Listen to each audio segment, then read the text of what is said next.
आज हम 10th class की जो अर्थशास्त्र का पार्ट है आपकी सामाजिक विज्ञान की पुस्तक में, उसका फर्स्ट चैप्टर जो कि चैप्टर नंबर 14 है, उसका अध्ययन कर रहे हैं। और इसके पहले जो वीडियो मैंने अपलोड किया था उसमें राष्ट्रीय आय के बारे में समझाया था कि राष्ट्रीय आय क्या होती है। आज हम देखेंगे कि प्रति व्यक्ति आय क्या है, इसकी गणना किस प्रकार की जाती है। साथ ही हम देखेंगे कि भारत में राष्ट्रीय आय की गणना किस प्रकार की जाती है। तो बच्चों, पहले मैं ये पैराग्राफ पढ़ दूं। राष्ट्रीय आय आर्थिक कल्याण का उपयुक्त माप नहीं है। यह जनसंख्या में परिवर्तन के प्रभाव को समायोजित नहीं करता। जनसंख्या में परिवर्तन के प्रभाव को गणना में शामिल करने से प्रति व्यक्ति आय राष्ट्रीय आय की तुलना में आर्थिक कल्याण एवं आर्थिक विकास का अधिक उपयुक्त माप बन जाता है। प्रति व्यक्ति आय ज्ञात करने हेतु देश की राष्ट्रीय आय को उस देश की जनसंख्या से विभाजित किया जाता है। अतः राष्ट्रीय आय में जनसंख्या का भाग देने पर हमें प्रति व्यक्ति आय प्राप्त होती है। तो बच्चों, जैसा कि इस पैराग्राफ से स्पष्ट होता है कि जो हमने राष्ट्रीय आय की गणना करना सीखा था पिछले वीडियो में, उससे हमें एक देश के आर्थिक कल्याण की पूरी जानकारी नहीं मिल पाती है। क्यों नहीं मिल पाती है? क्योंकि राष्ट्रीय आय से हमें एक देश की आय का पता तो चलता है, पर औसतन लोगों की कितनी आय है इसके बारे में कोई जानकारी नहीं मिल पाती। और इसकी जानकारी प्राप्त करने के लिए हम प्रति व्यक्ति आय निकालते हैं। प्रति व्यक्ति आय में क्या होता है कि ये जनसंख्या में परिवर्तन के प्रभाव को समायोजित कर लेती है। तो जो प्रति व्यक्ति आय की गणना की जाती है वो किस प्रकार की जाती है कि राष्ट्रीय आय में जनसंख्या का भाग दे दिया जाए तो प्रति व्यक्ति आय प्राप्त हो जाती है। अब प्रति व्यक्ति आय राष्ट्रीय आय की तुलना में आर्थिक कल्याण एवं आर्थिक विकास का अधिक उपयुक्त माप बन जाता है। इस बात को आपको याद रखना है कि आर्थिक विकास का अधिक उपयुक्त माप कौन सा है। तो आपका आंसर होना चाहिए प्रति व्यक्ति आय। अब प्रति व्यक्ति आय से ही क्यों हम किसी देश के आर्थिक विकास का सही माप कर पाते हैं और क्यों हम राष्ट्रीय आय से किसी देश के आर्थिक विकास का सही माप नहीं कर पाते, इसको मैं एक छोटे से उदाहरण से आपको समझाती हूँ। मान लो मैं आपसे कहती हूँ कि ए परिवार है और उसकी आय 1 लाख रुपए महीना है, और बी परिवार है, उसकी आय 50,000 रुपये पर मंथ है। हर महीने 50,000 रुपये बी परिवार के लोग कमाते हैं। तो आपसे अगर बिना उनके घर के सदस्यों की संख्या बताए पूछा जाए कि किस परिवार की स्थिति ज़्यादा अच्छी है, तो आप तुरंत कहेंगे कि ए परिवार की स्थिति ज़्यादा अच्छी है, क्योंकि ए परिवार की आय 1 लाख रुपए है, लेकिन अब और बी परिवार की आय 50,000 है। लेकिन अब अगर मैं इसमें परिवार में रहने वाले लोगों की संख्या भी बता दूं, जैसे मैं कहती हूं कि ए परिवार में 10 लोग हैं और बी परिवार में 2 लोग हैं, तो किसकी आर्थिक स्थिति ज़्यादा अच्छी है? तो आप कैसे पता करेंगे कि की प्रति व्यक्ति आय क्या है परिवार ए की 1 लाख में 10 से डिवाइड करेंगे, आ जाएगा 10,000। यानी औसतन अगर सबको बराबर बराबर बांटा जाए तो हर एक को कितने रुपए मिलेंगे? 10,000। लेकिन परिवार बी जिसकी आय है 50,000 और उसे 2 से भाग दिया जाएगा, क्योंकि उसके परिवार में कुल 2 ही सदस्य हैं, तो 2 से भाग देने पर प्रतिफल क्या प्राप्त होगा? 25,000। तो ऐसे स्थिति में परिवार बी जो है वो ज़्यादा अच्छी कंडीशन में है परिवार ए की तुलना में। यानी हमें सही कंडीशन कैसे पता चली? जब हमें जो दोनों परिवार हैं उनकी आय के साथ साथ उस परिवार के सदस्यों की संख्या का भी पता चला और हमने उनकी औसत आय निकाल ली, और इस आधार पर हमने बोला कि परिवार बी ज़्यादा अच्छी कंडीशन में है। तो बच्चों, ऐसा ही देश के संदर्भ में होता है। तो देश की अगर हमें आर्थिक कल्याण और आर्थिक विकास का सही माप पता करना है तो उसके लिए हम किसका उपयोग करते हैं? प्रति व्यक्ति आय का। तो काफ़ी इम्पॉर्टेंट बात है ये, तो इसको आपको याद रखना है कि हम किसको रखेंगे अपने उसमें, ये जो प्रति व्यक्ति आय है इसका सूत्र आपको लिखना है, इसकी परिभाषा आपको अपनी नोट्स की कॉपी में नोट करके रखनी है। तो बच्चों, इसके साथ ही अब हम आते हैं कि भारत में किस तरीके से राष्ट्रीय आय की गणना की जाती है। स्वतंत्रता से पूर्व भारत में राष्ट्रीय आय की गणना हेतु कोई सरकारी संस्था नहीं थी। भारत में राष्ट्रीय आय की प्रथम गणना श्री दादा भाई नौरोजी द्वारा 1868 ईस्वी में की गई थी। इसके पश्चात Findlay Siraj, doctor VKRV Rao, doctor RC Desai इत्यादि के द्वारा भी राष्ट्रीय आय के अनुमान लगाए गए। इन सभी विद्वानों ने राष्ट्रीय आय की गणना हेतु अलग अलग विधियों और आधारों का उपयोग किया था, परंतु इन विद्वानों के पास विश्वसनीय समंकों एवं सूचनाओं का अभाव था तथा इन्होंने उपयुक्त सांख्यिकी विधियों का भी उपयोग नहीं किया था। स्वतंत्रता के पश्चात भारत सरकार द्वारा श्री PC महालनोबिस की अध्यक्षता में अगस्त 1949 में राष्ट्रीय आय समिति का गठन किया गया। इस समिति ने अपनी प्रथम रिपोर्ट 1951 ईस्वी में तथा अंतिम रिपोर्ट 1955 ईस्वी में प्रस्तुत की। इसके द्वारा राष्ट्रीय आय की गणना का कार्य केंद्रीय सांख्यिकी संगठन को सौंप दिया गया, जो वर्ष 1955 से प्रति वर्ष CSO द्वारा राष्ट्रीय आय की गणना का कार्य कर रहा है। तो बच्चों, एक चीज आपको ये पता चली कि स्वतंत्रता से पहले चूंकि ब्रिटिश शासन था, तो उन लोगों ने राष्ट्रीय आय की गणना के लिए प्रयास नहीं किए थे। क्यों नहीं किए थे? क्योंकि उन्हें ऐसा लगता था कि अगर वो राष्ट्रीय आय की गणना करेंगे और प्रति व्यक्ति आय की गणना करेंगे तो उससे क्या होगा कि लोगों को ये पता चल जाएगा कि वो भारत का कितना शोषण करते हैं। इसलिए उन्होंने कोई विधिवत प्रयास इस बात के नहीं किए थे कि राष्ट्रीय आय की गणना की जाए। लेकिन राष्ट्रीय आय की गणना का सबसे पहला प्रयास किसने किया था? श्री दादा भाई नौरोजी ने 1868 ईस्वी में। ये एक बहुत इम्पॉर्टेंट प्रश्न है, ये अक्सर परीक्षा में पूछा जाता है। आगे भी जब आप कंपटीशन एग्जाम देंगे तब भी ये प्रश्न पूछा जाता है कि भारत में राष्ट्रीय आय की प्रथम गणना किसने की। तो आपको पता होना चाहिए कि श्री दादा भाई नौरोजी द्वारा 1868 ईस्वी में सर्वप्रथम भारत की राष्ट्रीय आय की गणना की गई थी। इसके बाद फिंडले शिराज, डॉक्टर VKRV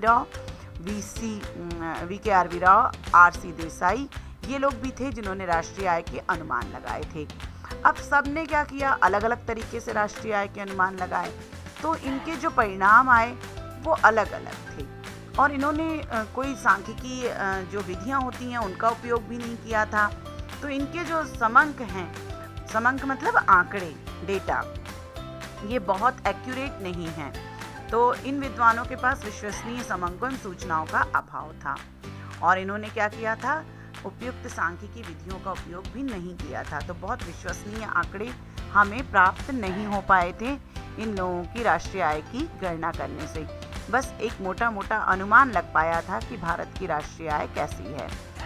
फिर जब भारत स्वतंत्र हो गया, यानी 1947 के बाद भारत सरकार ने श्री PC महालनोबिस, इनकी अध्यक्षता में 1949 में राष्ट्रीय आय समिति, ध्यान रखिएगा, राष्ट्रीय आय समिति का गठन किया भारत सरकार ने। श्री PC महालनोबिस इसके अध्यक्ष थे। ये समिति कब गठित की गई? 1949 में। ठीक है, 1949 में ये समिति गठित की गई। इस समिति ने अपनी पहली रिपोर्ट कब दी? 1951 में दी तथा अंतिम रिपोर्ट कब दी? 1955 में दी। इसके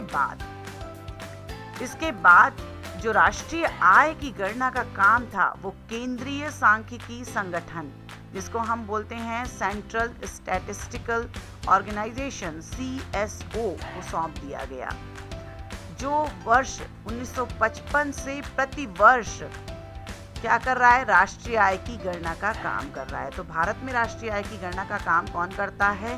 तो ये CSO करता है।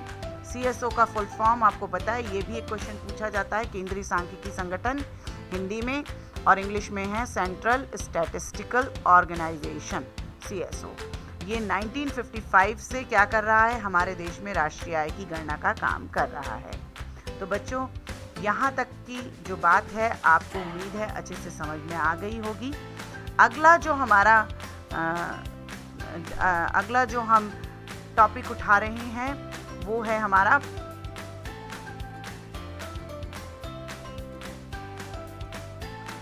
ये है हमारा अर्थव्यवस्था के क्षेत्र का।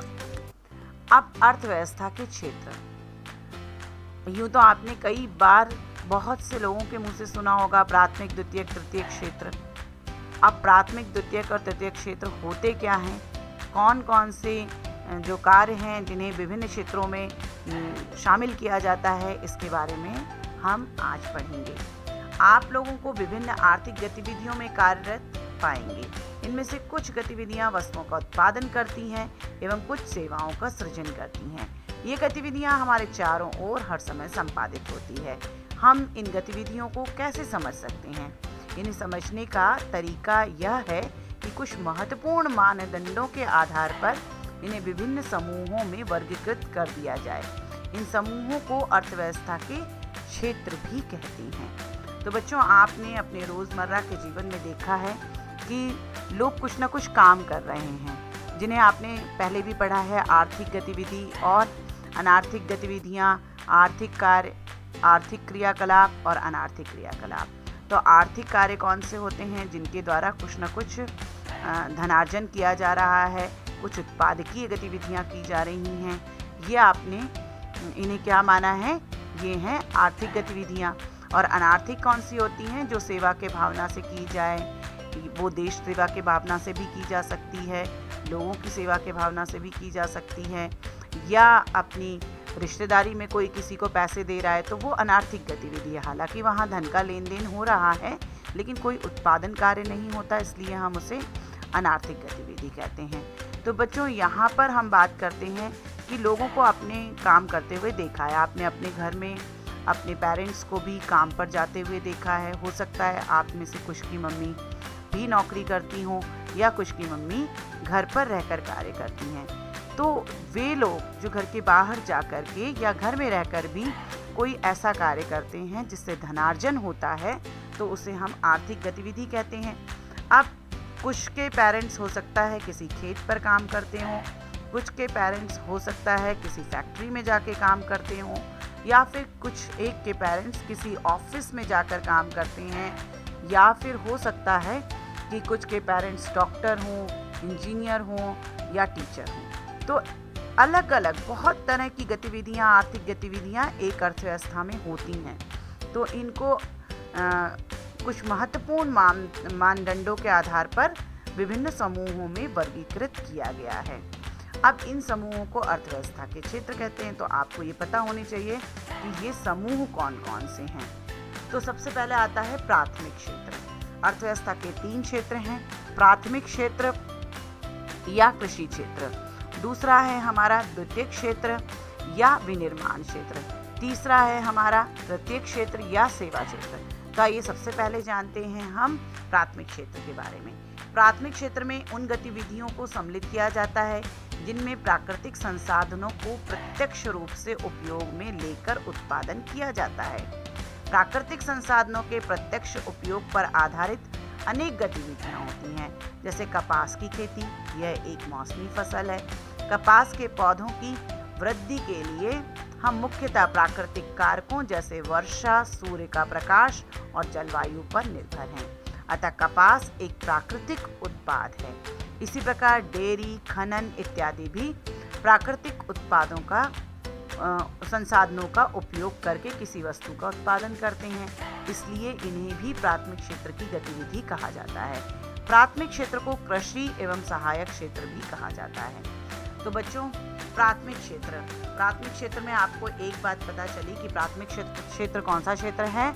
प्राथमिक क्षेत्र में उन गतिविधियों को सम्मिलित किया जाता है जिनमें प्राकृतिक संसाधनों को प्रत्यक्ष रूप से उपयोग में लेकर उत्पादन किया जाता है। अब प्राकृतिक संसाधन कौन से हैं? ये जो जल है वो प्राकृतिक संसाधन है, जो भूमि है वो प्राकृतिक संसाधन है, इसके अलावा वायु है, जो भी चीज़ें हमें प्रकृति से प्राप्त हुई हैं, वर्षा है, सूर्य का प्रकाश है, ये सब क्या है? प्राकृतिक संसाधन है।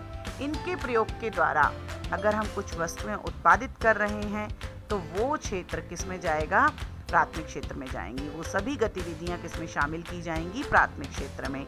जैसे यहाँ पर कपास की खेती को लिया है, कपास की ही नहीं, सभी प्रकार की जो भी खेती हो रही है वो सभी किस में आएंगी? प्राथमिक क्षेत्र में आएंगी।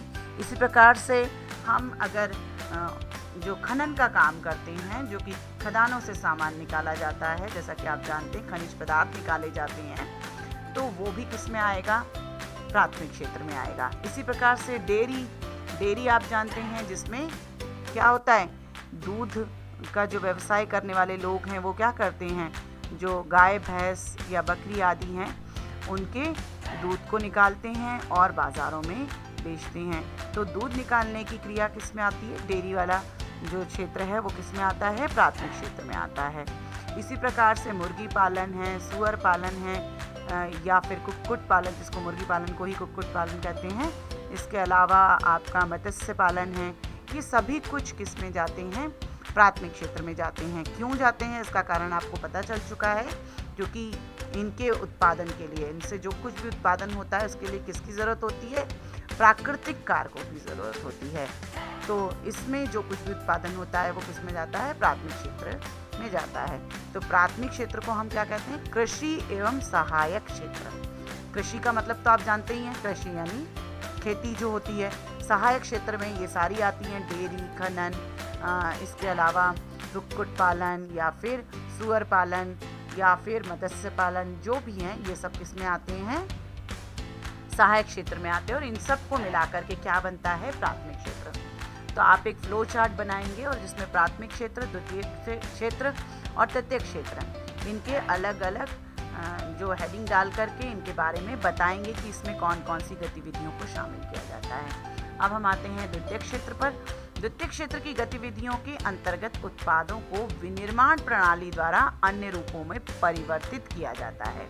यह प्राथमिक क्षेत्र के बाद का अगला कदम है। यहाँ वस्तुएं निर्मित की जाती हैं। यह प्रक्रिया किसी कारखाना, किसी कार्यशाला या घर में हो सकती है।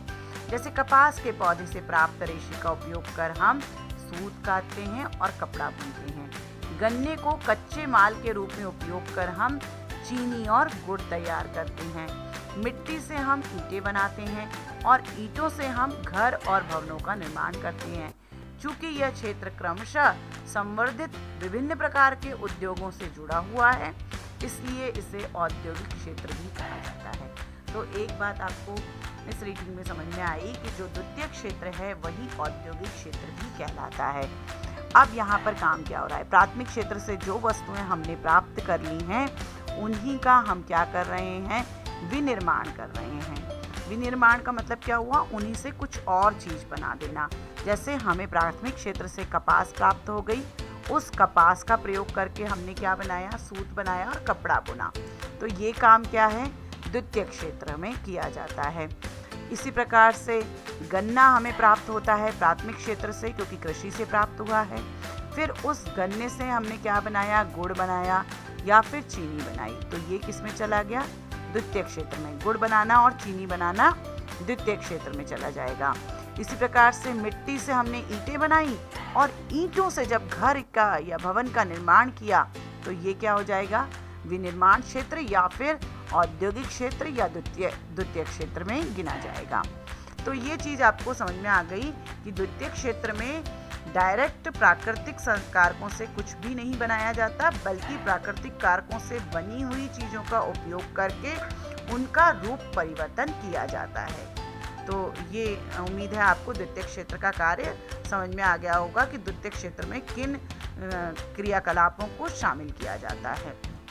अब इसके बाद आता है प्राथमिक और द्वितीयक क्षेत्र के अतिरिक्त आर्थिक गतिविधियों की तीसरी कोटि भी है, जो तृतीयक क्षेत्र के अंतर्गत आती है और उपयुक्त दो क्षेत्रों से भिन्न है। ये गतिविधियां प्राथमिक और द्वितीयक क्षेत्र के विकास में सहयोग करती हैं। ये स्वतः वस्तुओं का उत्पादन नहीं करती, बल्कि उत्पादन प्रक्रिया में सहयोग करती है।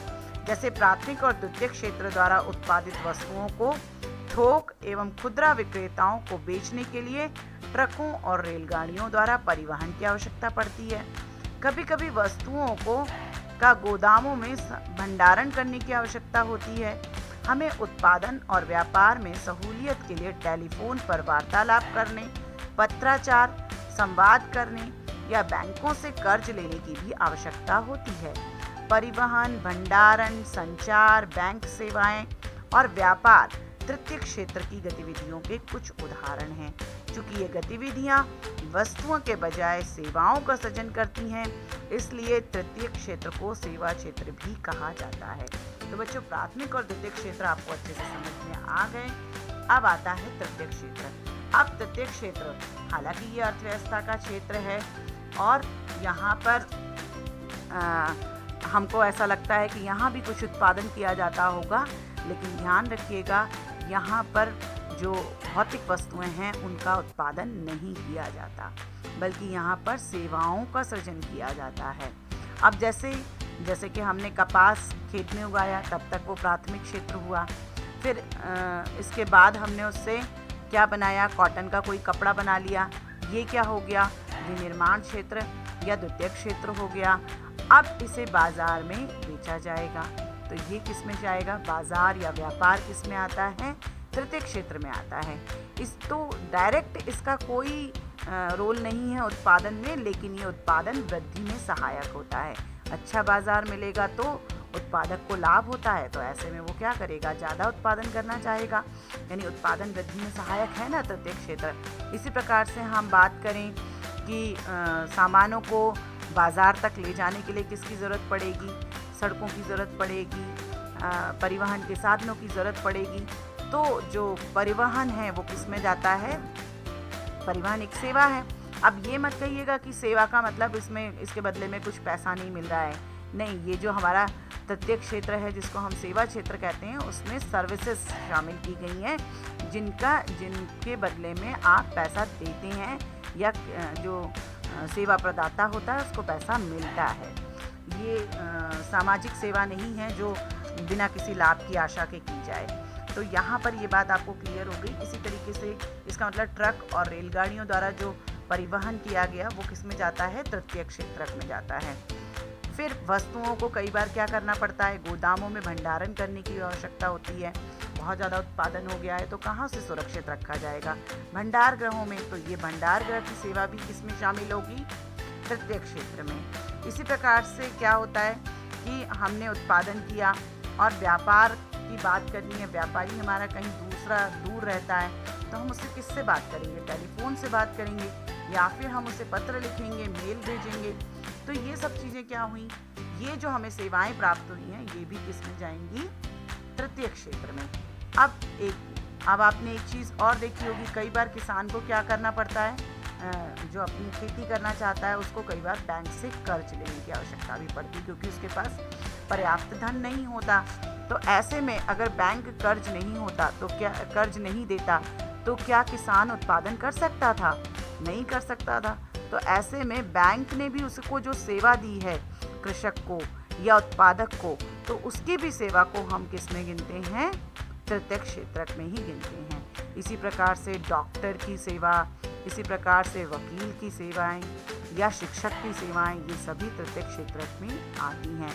ना तो आपने डॉक्टर को किसी प्रकार का उत्पादन करते हुए देखा होगा, न किसी वकील को किसी प्रकार की वस्तु का उत्पादन करते हुए देखा होगा, और ना ही किसी टीचर को किसी प्रकार की वस्तु का उत्पादन करते हुए देखा होगा।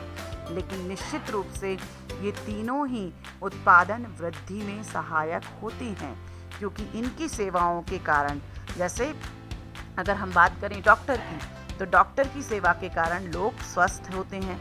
जब वो स्वस्थ होते हैं तो उनकी उत्पादन क्षमता बढ़ती है और वो ज़्यादा उत्पादन कर पाते हैं। अर्थात इनडायरेक्टली डॉक्टर की सेवा के कारण क्या हुआ है, उत्पादन में वृद्धि हुई है। प्राथमिक क्षेत्र का उत्पादन भी बढ़ा है और द्वितीय क्षेत्र का उत्पादन भी बढ़ता है। इसी प्रकार से वकील की बात करें तो वकील अगर सही सलाह देता है तो उससे क्या होगा, उत्पादक को लाभ होता है और जिसके कारण वह अधिक उत्पादन करता है। इसी प्रकार से टीचर है, अध्यापक है, वो आपको पढ़ा रहा है, किसी प्रकार का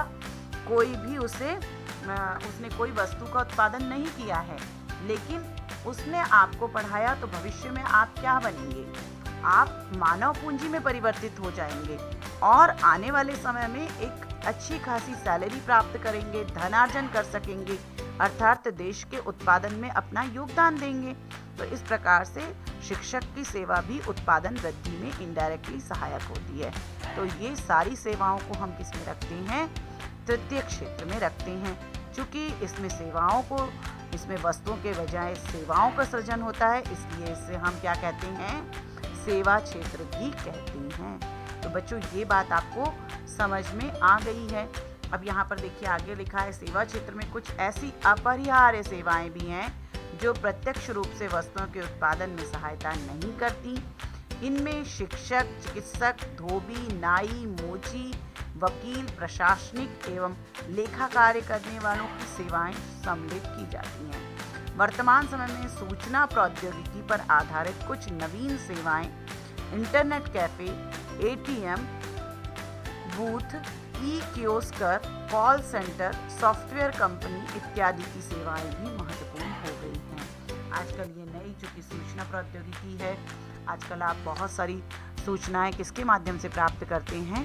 कंप्यूटर, नेट आदि के माध्यम से प्राप्त करते हैं। तो नई तरह की सेवाएं भी विकसित हो गई हैं, जिसमें इंटरनेट कैफ़े है। आप इंटरनेट का उपयोग करते हैं और अपनी उत्पादन क्षमता को बढ़ा सकते हैं। इससे आपको न सिर्फ विस्तृत बाजार के बारे में जानकारी मिलती है, बल्कि नए नए उत्पाद आदि के बारे में जानकारी भी मिलती है। इसी प्रकार से एटीएम बूथ है या ई कियोस्कर, कॉल सेंटर आदि हैं। तो ये सब की सेवाएं भी जो हैं, सॉफ्टवेयर कंपनीज आदि, इनकी सेवाओं को भी तृतीय क्षेत्र में शामिल किया गया है। उम्मीद है आपको ये जो टॉपिक आज हमने कवर किए हैं, एक क्रिया प्रति व्यक्ति आय, समझ में आ गया होगा। इसके आपको नोट्स भी बनाने हैं कि प्रति व्यक्ति आय क्या होती है, इसकी गणना किस प्रकार से की जाती है। फिर इसके बाद आता है भारत में राष्ट्रीय आय की गणना।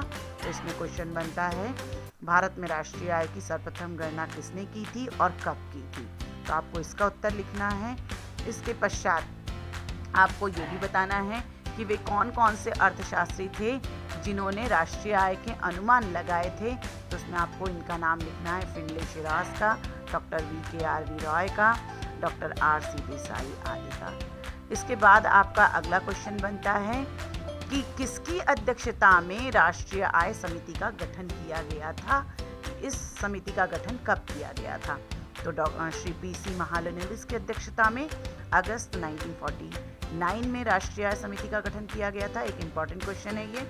इसके बाद है इस समिति की प्रथम रिपोर्ट कब आई थी और अंतिम रिपोर्ट कब प्रस्तुत की गई थी? इसका उत्तर भी आपको लिखना है अपनी नोट्स की कॉपी में। राष्ट्रीय आय की गणना का कार्य कौन सी संस्था करती है? तो इसका उत्तर आप लिखेंगे, राष्ट्रीय आय की गणना का कार्य केंद्रीय सांख्यिकी संगठन करती है। राष्ट्रीय आय की गणना का कार्य CSO कब से कर रहा है? तो उत्तर है 1955 से कर रहा है। ये छोटे छोटे क्वेश्चन आपके एग्जाम में एक एक नंबर के क्वेश्चन आते हैं। कुछ एक क्वेश्चन 2 नंबर के भी बन सकते हैं कि स्वतंत्रता के पश्चात भारत सरकार ने राष्ट्रीय आय की गणना के लिए क्या किया। तो आप ये पूरा पैराग्राफ लिखेंगे। फिर अर्थव्यवस्था के क्षेत्र की बात आती है। तो उसमें आपको बताना है कि अर्थव्यवस्था के कितने क्षेत्रक हैं। तो आपको बताना है 3 क्षेत्रक हैं। फिर प्राथमिक क्षेत्र में कौन कौन सी गतिविधियाँ की जाती हैं, क्या क्या कार्य किया जाता है। फिर इसी प्रकार से द्वितीय क्षेत्र में क्या किया जाता है, कौन सी आर्थिक गतिविधियों को सम्मिलित किया जाता है। और इसके बाद आता है कि तृतीय क्षेत्र में कौन कौन सी आर्थिक गतिविधियाँ की जाती हैं, कौन कौन से कार्यों को इसमें सम्मिलित किया जाता है। अलग से क्वेश्चन ऐसे भी बन सकता है, सेवा क्षेत्र से आप क्या समझते हैं? तो आप बता देंगे सेवा क्षेत्र तृतीय क्षेत्र है। या आपसे पूछा जा सकता है कि जो आपका द्वितीय क्षेत्र है वो किस नाम से जाना जाता है? तो आप बताएंगे इसे औद्योगिक क्षेत्र भी कहा जाता है। ऐसे बहुत सारे क्वेश्चन इसमें से एक एक लाइनों में से बन जाते हैं। तो ये पूरा का पूरा जो आज मैंने आपको पढ़ाया है, उम्मीद है अच्छी तरह से आपको समझ में आ गया होगा। आपको अपना होमवर्क करना है, इसके नोट्स बनाने हैं और इन्हें चेक भी कराना है। अगर कोई भी पार्ट आपको नहीं समझ में आया है तो आप वीडियो के नीचे कमेंट कर सकते हैं या फिर मुझसे व्हाट्सएप पे भी पूछ सकते हैं। और आगे भी बने रहिए इसी तरीके से, जिससे हम ये चैप्टर आगे पूरा करेंगे। तो आगे भी इसी तरीके से हमारे साथ रहिए। Thank you for watching.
ये क्या ज़्यादा अच्छा दिखा रहा है, क्या सिखा रहा है, वो क्या चीज़ दिखा रहा है, क्या